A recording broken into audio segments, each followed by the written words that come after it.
Still a better love story than 50 Shades of Grey.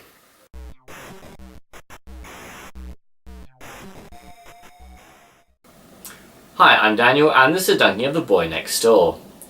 Starring Jennifer Lopez and directed by Rob Cohen, this film was made in 25 days on a budget of $4 million. And the main trouble with it is it's not as bad as it needs to be. Let's break it down here. Jennifer Lopez is an English literature teacher who cheats on her husband, who's cheated on her, with the boy next door. He turns out to be a psychopath, and things evolve from there. And you've seen this film 100 times before, you've seen it done 100 times better. There's nothing new here, not an original thought in its head, it's just a quickie cash grab. In the film's credit, I didn't particularly notice the extremely limited budget, but on the other hand, I noticed everything else.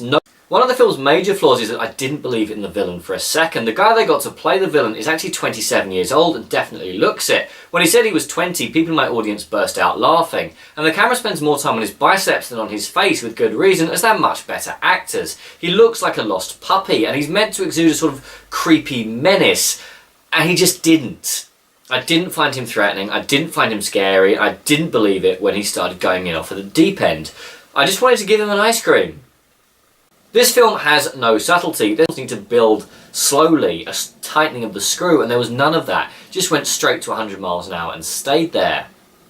I would mention the supporting cast, but I can't remember any of them.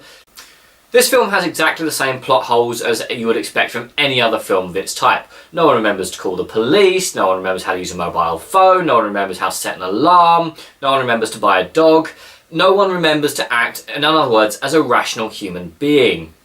There's a kind of car chase about a third of the way through, but to be honest, it's not worth writing home about.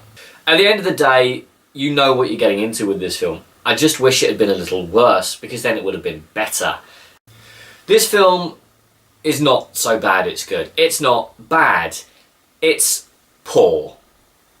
That's it. Although I will say it's got some quite explicit violence and quite a lot of nudity for a rated 15 film in the UK, and I think it should have been an 18.